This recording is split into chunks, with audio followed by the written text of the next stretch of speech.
Hi, welcome to the fifth edition, the first week of Deep Six, the Deep State, my new daily video commentary that goes from 6 until 6:30 every single day.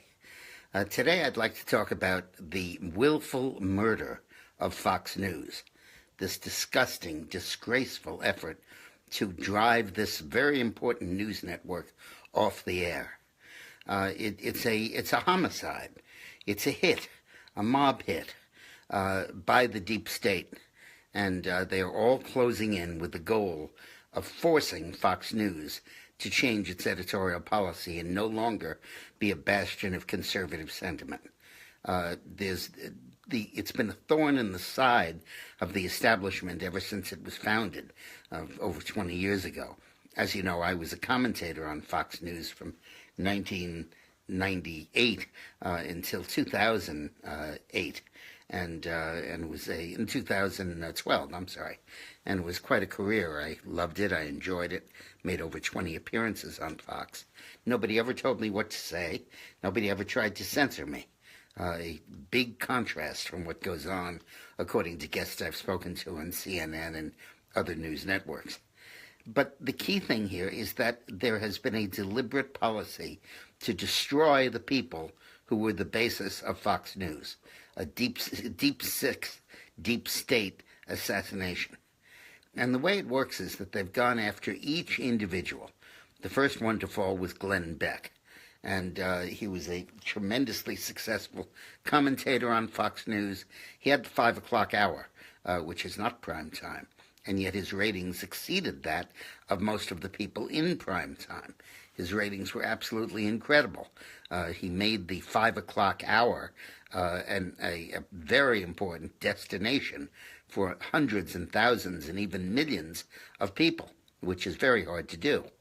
And he became so successful and so strong that he had to be destroyed. And what happened was that they took 5 or 6 comments that he made that were totally taken out of context, completely didn't show what Glenn Beck was all about. And they went to each of his advertisers and said, we demand that you stop sponsoring the Glenn Beck show. And when 1 or 2 of them agreed not to, the news media featured that on the front page, big headline, and that put irresistible pressure on the others to follow suit. Those that did not drop Glenn Beck were certifying to everybody that they were crazy right-wing nuts and consumers should not have anything to do with them. And they, naturally being chicken, like most commercial sponsors are, they backed out. They weren't going to take a stand. They were just not happy to be caught in the crossfire. And one after another, Beck lost his sponsors and then was forced from his place in the media. So that was hit 1. That was scalp 1. Then they went after Bill O'Reilly. And in going after him, what the deep state does, and by this I mean the establishment, the intelligence communities, the liberals, the Democratic Party, the media, all of them working together, what they did was to find O'Reilly's vulnerability. And everybody has one. And if you look long enough and you probe deep enough, you can find it.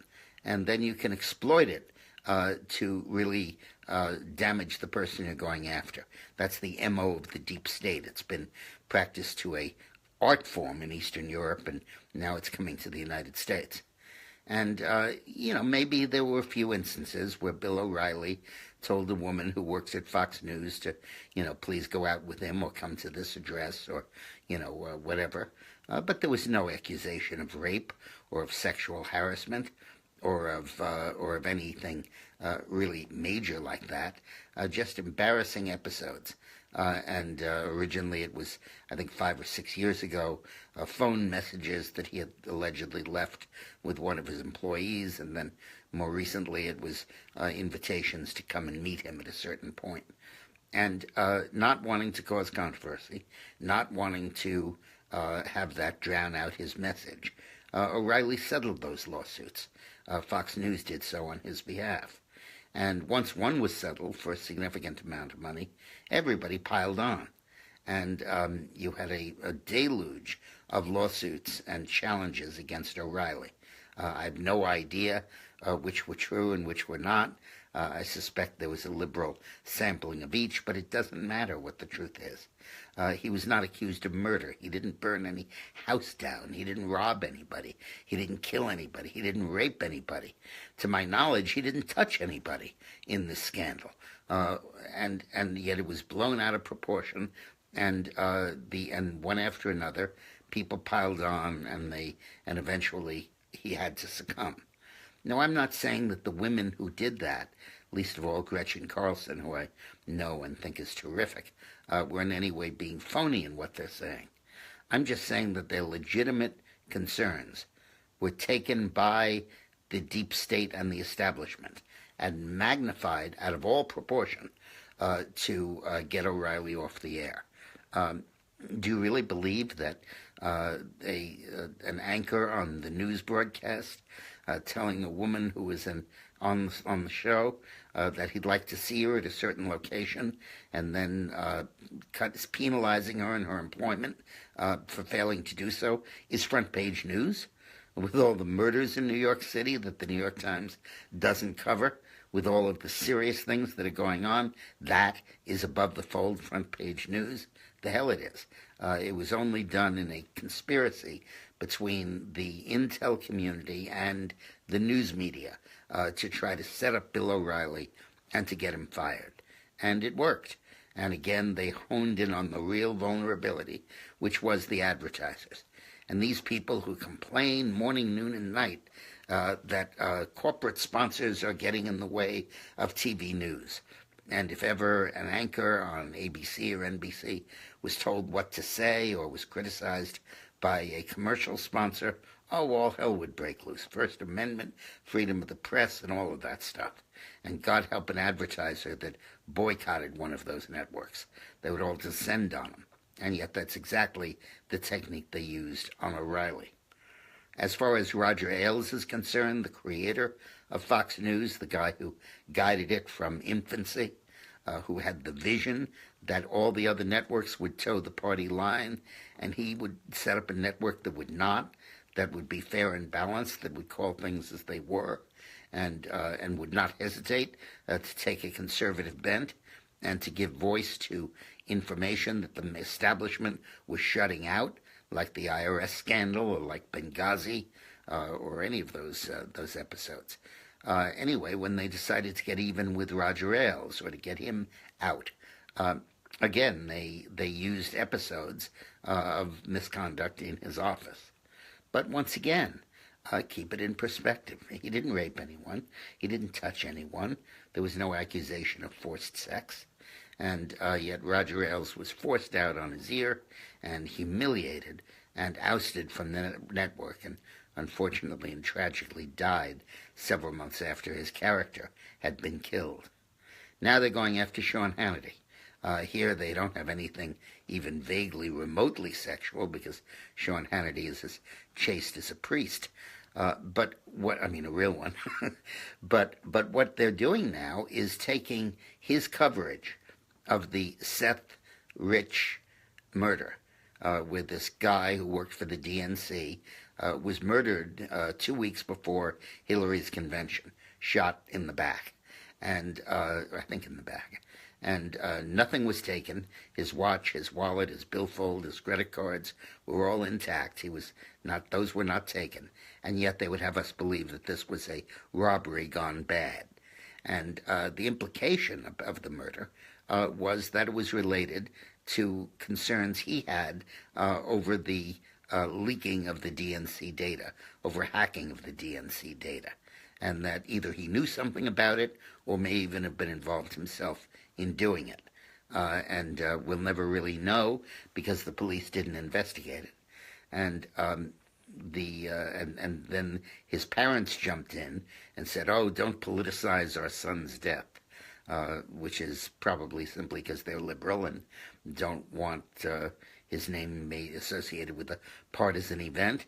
But if he was killed for that reason, that's news and that's worth covering. And when a Democratic National Committee staff member is murdered in Washington, D.C., a Democratic city, and a Democratic-controlled police force does not investigate thoroughly, does not question the people in the bar he was in, 2 weeks before a Democratic convention, where there's a major hacking of the Democratic emails and a release of them, that's worth investigating. That's news. That's worth covering, just because the rest of the media never covered it. Anyway, so the spooks, the deep state, orchestrated that the other TV networks would retract any statements, would retract any coverage, and forced Fox to do likewise by their peer group running out on them. And now what they're doing is hunting down all of Hannity's sponsors to go after them one at a time and get them to boycott the show. And once they get a certain number to do it, the failure to boycott of the other sponsors will itself be seen as evidence of complicity, and will itself be seen as evidence that they too are biased in their journalism. I got an article that I wanted to share with you of who actually has boycotted Hannity, who used to be an advertiser of Hannity until this occurred, and who has been intimidated into dropping Hannity as a client. And I want you to remember these names. It's illegal for anyone to suggest any action, but I think it's worth knowing these names. Cars.com, Peloton, Peloton, an at-home exercise company. Lessa Sleep, Lessa, Sleep, an online mattress company. Casper, another online mattress company, probably ghost-written. And Ring, a video doorbell company. And most surprisingly, the Crown Plaza hotel chain that is very large, very big. And if they are going to persist in their boycott of the Hannity show, we ought to know about it. And we ought to think about that. So we're dealing here with an assault, with a hit, with a mob hit. Now, lurking in the background of all of this is the aging and withdrawal from operations of Rupert Murdoch, who was the guiding genius and light behind Fox News. And as a result of his courage and his intervention and his strength, it was founded and it remained a thorn in the side of the establishment for 20 years. He earlier was the publisher, and still is, of the New York Post, which also broke new ground journalistically, and HarperCollins, the publishing firm. They published 10 or so of my books. And Murdoch did more than almost anybody else to create balance in the media coverage and stop the Radio Moscow conformity of, or TASS and Pravda conformity of all of the other American media outlets. But as he's gotten older, he seems to have pulled back a little bit and turned over a lot of power, he says, to his sons, who, as is their right, are a little more liberal than he is. Some would say a lot more liberal. I don't know either of them, but I do know that the reputation and the scuttlebutt is that they have been embarrassed by Fox News being the outlier so far, the outlier on the right, and that maybe the cocktail party conversation is getting to them. And knowing this vulnerability at the top, knowing that they will not have, and now knowing that there won't be Roger Ailes at the top, who is even more stubborn about maintaining Fox's independence, that duo of Murdoch and Ailes, which has done so much to promote values and press freedom in the United States, is now functionally no longer directly in charge. And the result of that has been this effort to assassinate Fox News. It's disgraceful, and it's time somebody talked about it. And I hope that you are able to share this video with a great many friends and family. First of all, I'd like to invite them to watch at 6 o'clock every weekday, The Deep State. It's Deep State, Deep Six, The Deep State. And we'll be covering topics like this that are not necessarily fodder for other news outlets. Now, today's broadcast is sponsored by an unintimidated sponsor, the Patriot Gold Group. The Patriot Gold Group believes that in the current environment of instability, political instability, and economic instability, that it is a very important thing to hedge some of your portfolio by putting it into gold and silver, particularly because government can't be trusted with fiat money, money that's created not from value but just from the word of the government. The United States was on the gold standard, the world was, until 1973, when Nixon, wanting to finance the war in Vietnam without raising taxes, pulled us off the gold standard. All the other nations of the world followed suit. And at that point, there was no standard. It was just how much money the government wanted to print. And in a sense, it became that as long as each currency was as bad as each other currency, we had no choice but to do it. Otherwise, we'd resort to barter and wampum. So they had us over a barrel. And as a result, there was a dramatic increase in inflation. There has been constant inflation ever since. Right now, the Fed says its goal is to have 2% inflation. And if there's less, they try to increase it to 2% because they're worried about the effect of the economy of no inflation. Why? Because the government debts are so big. The failure to meet tax revenues to keep pace with spending is so massive that unless they inflate the currency and therefore deflate the debt, countries are just going to go out of business. They're not going to be able to function. So as a hedge against the debt, they are encouraging a basic level of inflation. And inflation literally is a robber. It sneaks into your home every night, every year, and steals 2 to 3% of your savings, of your income, of your wages. And it does it quietly and stealthily. And when you invest in gold and silver, it is an important hedge against that. Take oil, for example. The price of oil has gone way up and way down, but in terms of gold or silver, it's exactly the same. Oil costs precisely now what it did in 1946. So explore taking some of your portfolio and putting it into gold or silver. The good advantage of the Patriot Gold Group is that they don't charge you any extras, any consulting fees or advice fees or anything like that. You just pay for the metal. So give them a call at 800-476-5675. That's 800-476-5675. 800-476-5675. Or go to patriotgoldgroup.com. Now, I hope you've all followed as intensely as I have the controversy over Trump's executive order banning immigration from 6 terror-sponsoring nations. Well, it went to the district court in the most liberal district in the country, San Francisco, and they threw it out. Then Trump rewrote it to eliminate any possible religious bias, and they threw it out again. And then he appealed and he went to the circuit court in the most liberal circuit in the country, the California circuit, and they voted to kill it by a vote of 10-3, party lines.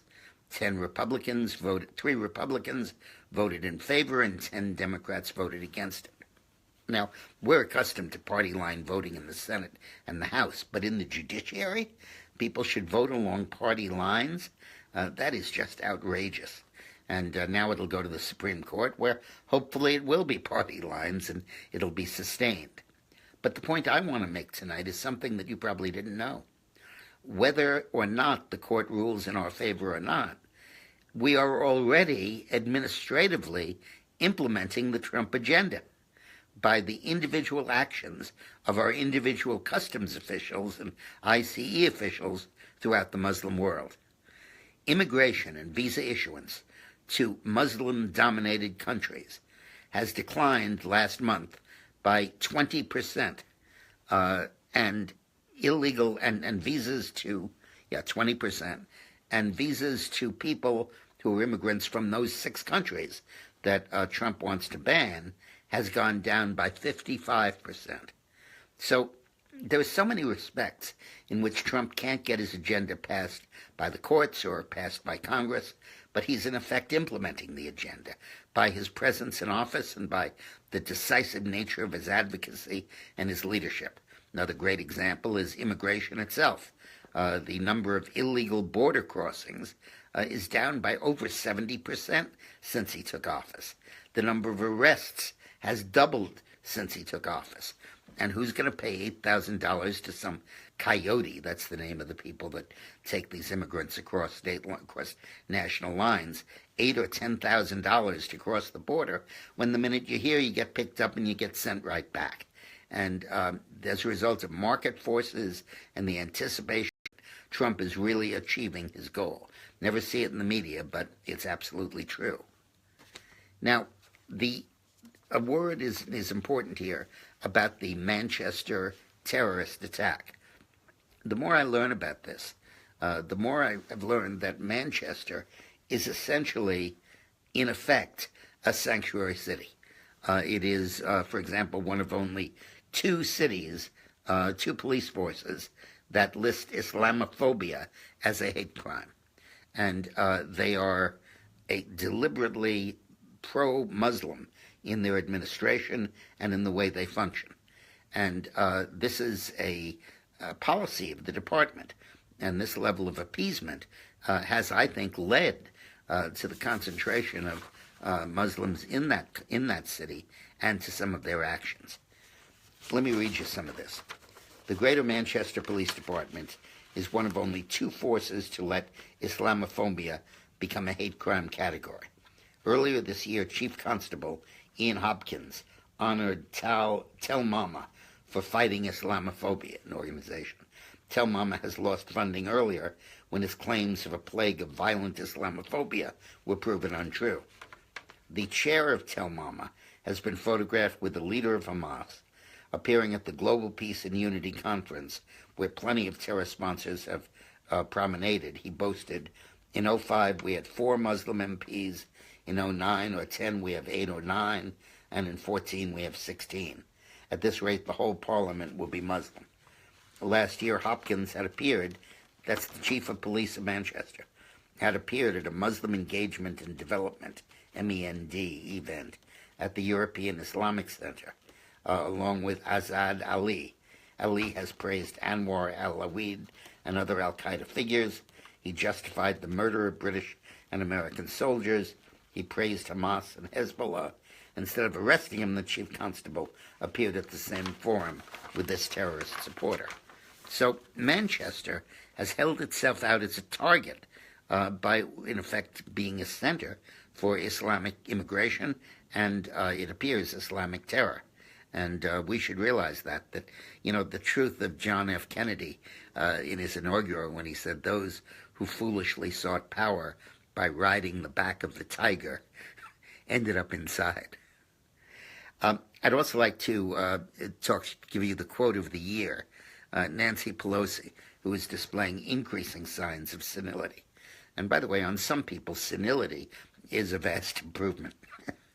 And Pelosi yesterday was today I think, was questioned about Trump's trip around the Middle East. And here's what she said. I'm really not making this up. I thought it was unusual for the President of the United States to go to Saudi Arabia first. Saudi Arabia, Pelosi said.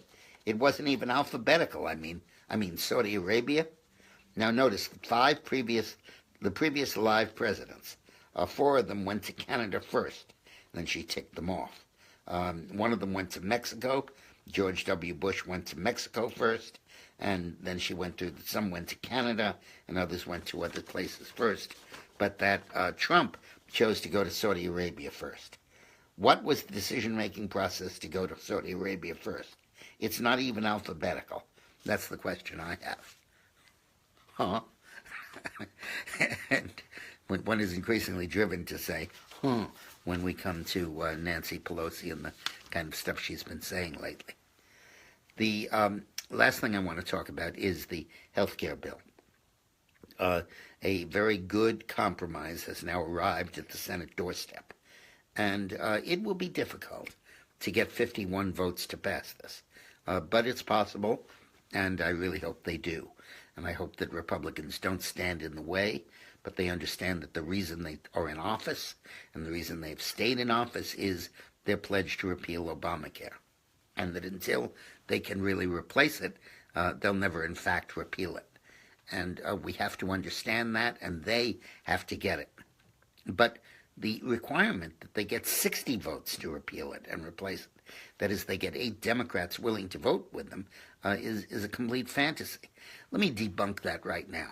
There will never, ever, ever be a situation, ever, where 52 Republicans are joined by 8 Democrats and you get 60 votes to pass something. Never happen in a million years. What would happen is that you get 52 Republicans, and then you sit down with Schumer, and he cuts a deal on behalf of all the Democrats, and it passes 100-0, or 70 or 80 votes for it, and a couple of people get off the hook, and even though they know it's going to pass anyway. The requirement of a 60-vote majority is in effect a requirement of unanimous consent, because the Democratic Party will not permit the Republicans to pass something over their objection. And they will not permit their members, even their most vulnerable members, to switch sides and to make that possible. If they do that, they get cut off from the party funding, they get cut off from the support and approbation of their peers, and they're left out there by their lonesome. A very difficult and dangerous fate for a senator. So we have to understand that we have to bring maximum pressure on Mitch McConnell to do one of two things. Either get rid of the 60-vote rule, just like he did on Supreme Court appointments, or to overrule the parliamentarian of the Senate when she rules that certain aspects of the Trump repeal and replace Obamacare bill require a 60-vote majority, and instead override her and say it can all pass with 50 votes. All of that can happen with 50 Republicans supporting it, plus the vice president.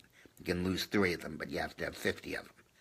Now, whenever any Republican politician comes around to you and says, oh, I'm against Obamacare, I didn't vote for it, I'm against it, I think it's terrible, he's full of it. He's full of baloney. Because unless he's also willing to say that I want to waive the filibuster rule, get rid of it, deep six it, in order to repeal and replace Obamacare, he's absolutely lying to you. He's doing the old Texas two-step.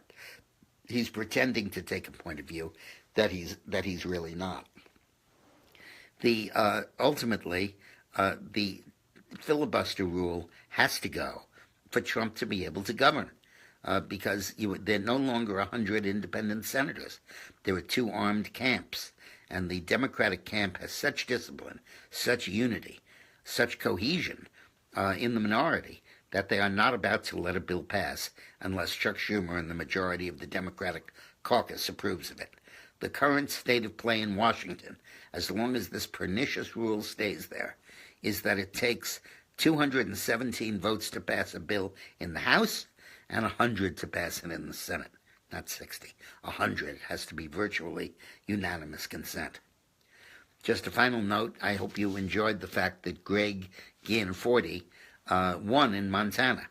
He's the Republican who ran for Congress in a special election. And it was not controversial until he came close to hitting or decapitating a Guardian reporter who put a mic right in his face and wouldn't relent. Now, I don't approve of what he did, and I think it was a mistake. And if, in fact, he committed assault, he should be arrested for it and held accountable for what he did. There's no special exemption that permits you to clobber reporters. But fundamentally, it shows the strength of the Trump vote. It shows that the red state voters are committed to him, determined to stand by him, and that they see through the baloney that the liberal media wants to throw at people. They see through the brainwashing, through all of that, and understand what's really happening. And God bless them. It certainly shows that. And Montana, you say, oh, it's a mountain state, solid Republican. It's not. Max Baucus, the author of Obamacare, came from Montana. And the other senator from Montana, blocking on his name, is also a Tesla, the dumbest single member of the Senate. Tesla is also a Democrat. 2 Democratic senators, and for a long time they had a Democratic governor. So for a state like that, to elect a Republican, even after he damn near throttles a newspaper reporter, certainly I think indicates a strength in the Trump vote. Now, if you like this is new, please circulate that this show exists to your friends. Send them a copy of it. This one's a neat one with a discussion of Fox News. Encourage them to come on.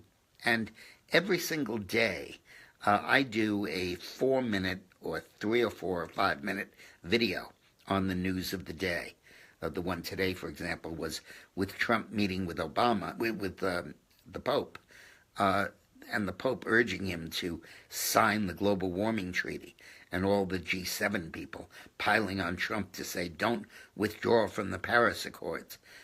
Global warming is a total hoax. There have been 19 years in a row with no climate change, no warming, none.